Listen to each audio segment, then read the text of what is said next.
Hello and welcome to the Cisco CyberOps Associate course, version 1.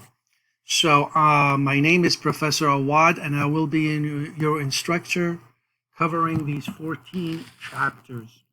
We will do the hands-on lab, the packet tracer labs in class, but this is primarily your lecture. I'm going to ask you to take notes, specific notes when I'm going over these slides. You copy these notes in Microsoft Word and you submit them as proof. This version 1 course covers the knowledge and the skills needed to successfully handle all the tasks, duties, and responsibilities of an associate level security analyst working in a security operational center, the SOC, which we'll discuss more and more later on this semester. All right, so let's begin. There are 3 sections in this chapter: war stories, the threat actors, and what is the threat impact. So let's start with the war stories. You can have an a hacker set up a rogue wireless access point, a hotspot, or which is open. So if you connect to it, that hacker will have access to all your data.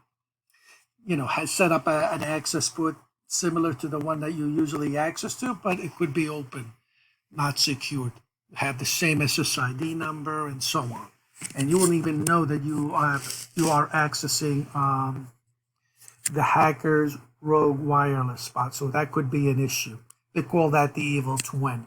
We'll discuss that more later on. You may have some hackers may be actually doing it for money. So what they do is you may be downloading a file onto your computer, and that file will encrypt your hard drive.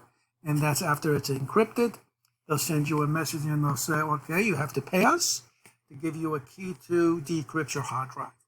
Well, I'll tell you right now, don't ever do that, because 99% of the time, even if you pay and they send you that key, it really doesn't work. So if you downloaded a file and your hard drive is getting encrypted, probably the best thing to do is unplug it and disrupt the program from running. I heard stories that this works, but be very careful what you are downloading off the internet, because if they download it and they got a virus on your computer, you're going to be forced to ask them to help you and to give you a key. So don't bother. If that ever happens, the best thing to do is to, you have to take the hit and wipe out everything and restart all over. That's why it is extremely important that you have your data backed up, personal data, videos, music files, pictures, or whatever, applications, back them up. It's very, very easy to do. And during the semester, we will have exercises on how to set that up.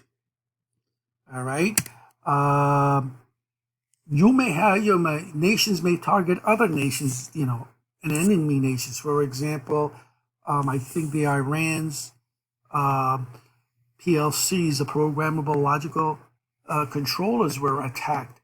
And you don't even have to be connected to the internet. So a file with a Stuxnet worm was placed on a USB drive, and when I guess somebody got in there and put it on their computers, they attacked their PLCs that controlled all of the it controlled the power grid, and it can and the water system, and so that caused the problem. So you don't even have to be like I said, connected and downloaded a file. It could be transferred on a USB drive. Okay. So again, with labs, we'll do that later on.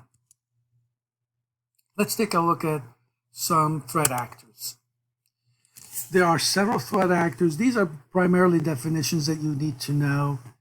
What is an amateur, what is a hacktivist, an organized crime groups, state-sponsored groups, and there are even some terrorist groups that are out there that use the internet. Okay, so here's the first thing that I want you to write down. I want you to write the amateurs and the first bullet point of each of these.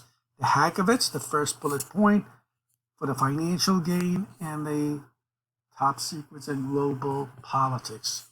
So So write these down on a Microsoft Word. So that will be your first note that you need to submit. Okay. So what are amateurs? Amateurs are sometimes called script kiddies. That's anybody. You don't even have to have any technical skills to be able to run and exploit kits that you either purchase or even download from the dark web and run it, and you'll be able to gain access, break into networks, devices, steal personal information and things like that without even knowing, but what these programs are doing. So these are anybody can do this. Hacktivists are people that are, they publicly protest political or social ideas. They may attack specific websites, leak sensitive information to people, embarrass politicians and things like that, or attack a specific server so no one can actually have access to it. These are called hacktivists. They're not really concerned to make any money. They just want to embarrass people or have something to say. And most hackers really do it for financial gain. So like I discussed earlier, they may download a file and disrupt your device by encrypting it and then asking you, or maybe actually put a virus and tell you, we'll clean it up for you if you pay a certain amount of money. Or they may steal your bank account information or your password or your username and passwords, and gain access to that information and go and create some credit cards and things like that. And so they can make some money out of it. A lot of people will be able to do that, or even just get into a database of getting all these emails, millions and millions of emails, and being able to sell these. Okay, so let me just go back here. And the global politics, of course. One country hates another country, so sometimes what they do, they may want to hack into their servers. It could be for any type of reason, espionage or things like that. Okay, what is the Internet of Things? So anything that you buy, anything that you connect to the Internet is called the Internet of Things. It could be your microwave, your refrigerator, your stove. It could be your security cameras. It could be your locked door on the keys. Everything will have an app on your phone, and you can control by activating it or deactivating it. And when you have a lot of those things connected to the internet, some of these are insecure. Some of these have, don't even have the basic security settings. They're not patched with the latest updates. So they could be an issue. And if hackers know specific devices that are insecure, they may get in there, attack them, place some files in there, and control your device. They may be able to control your HVAC and turn up the heat up to 120 degrees in the middle of the summer. So you have to know all of those devices that connect to the internet and how to secure them. Never ever connect an Internet of Things device in your network without making sure that it has the minimum security settings, such as a username and a password. Okay? What impacts can the threats have? Well, now here's the other thing you need to write down. Your personal informational identifiable information, the PII.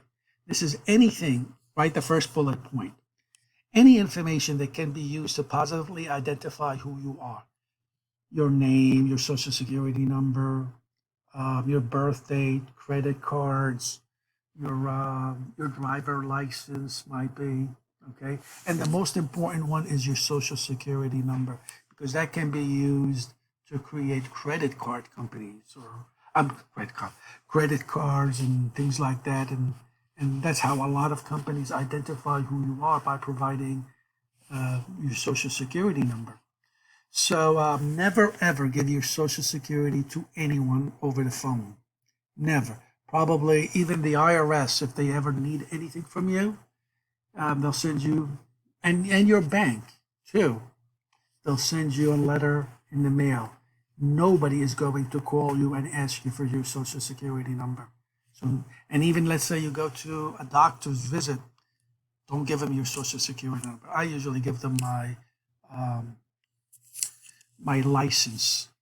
And the only reason they want your social security and name and all of that in case you don't pay the bill. Well, they can track me with my license if they really want that. Okay. The other thing is you have to be very, very protective of your name and especially your personal information, especially your social security number. Also, the medical community, they have something called the PHI, the Protected Health Information about who you are, which is a subset of PII. So that also is important, your health information, how healthy you are. This can compromise your insurance, for example. So make sure you write that down and understand that PHI are very, very protective, even by law. And there's the personal security information. That includes, of course, your username and passwords, but we will discuss that, write that down, of course, but we will discuss that more and more details later on in the semester. How to make sure that your password, even if it's compromised or somebody got to it, it's going to be very, very difficult for them to crack the hash, because passwords are not really saved on your computer. It's really a hash that is saved. Again, and if somebody got to that, they'll be able to figure it out given enough time. I'll tell you right now, make sure your password is long and has, the complex, you're following the complex rule when you are creating your password. That means you should have some capital letters, lowercase letters, maybe some numbers and symbols, and make sure it's at least 10 to 15 characters. Typically, I write like a phrase to do that. Again, we'll discuss that in details as we move on during the semester. All right, the impact is you may lose competitive advantage if somebody got your credit card or your social security number. You have to defend yourself to prove that it's not you that you're doing it, and you may have to go to courts and people are suing you. So eventually you may get away with it and proving yourself that it wasn't you, but you don't want the headache. So be very, very careful to begin with. If you are a company, you may lose intellectual properties to your competitors, and that could cost millions and even billions of dollars in some cases. So write that down. The loss of intellectual property to competitors is definitely a serious concern when it comes to data security. Politics and national security, you can gain an edge on your enemy and find out, what they are planning and what they are doing. So that definitely is also could be a big impact if you are a nation. There's a lot of jobs, by the way, by the Department of Defense, and for cyber security analysts. Okay, so here's the summary, and I think we've covered all of this. So this is, I think it's a good start to chapter 1. It gives you an intro. Everything that we talked about, we'll get into details as we move during the semester.